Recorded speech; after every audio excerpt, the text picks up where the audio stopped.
Beaucoup de personnes ne se rendent pas compte de tout ce qu'elles vont dépenser dans les 3 premiers mois après être arrivées à Dubaï ou aux Émirats. En fait, elles vont souvent dépenser plus de 50 à plus de 70% de leur budget de la première année en moins de 3 mois. Et vous l'avez bien entendu, en seulement 3 mois. Et pourtant, c'est l'une des plus grosses erreurs que je vois depuis plusieurs années.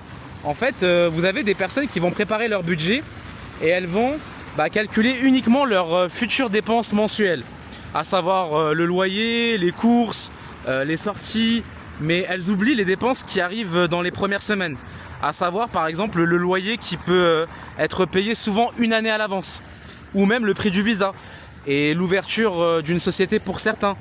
Et ça peut aussi être le fait de payer l'assurance santé une année en avance pour toute la famille par exemple, ou le fait de payer la caution du logement avec les frais d'agence. Et par exemple aussi le fait d'acheter un véhicule ou de louer un véhicule et de payer plusieurs mois en avance.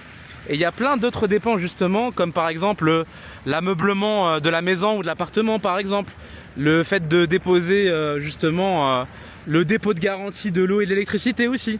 Mais ça peut aussi être l'Airbnb que vous allez payer en attendant de trouver un logement.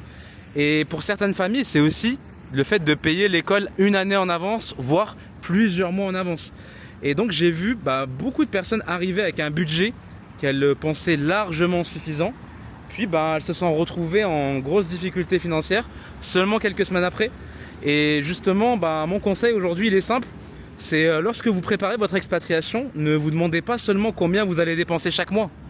Demandez-vous surtout combien vous allez devoir sortir de votre poche dès votre arrivée et notamment sur les premières semaines.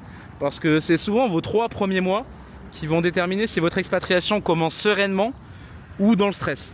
Et c'est exactement ce type de budget détaillé que je partage dans mon accompagnement avec toutes les dépenses auxquelles on ne pense pas justement avant de venir. Et ça, en fonction de la situation de chacun. Donc si votre projet d'expatriation est sérieux, vous trouverez le lien dans ma bio.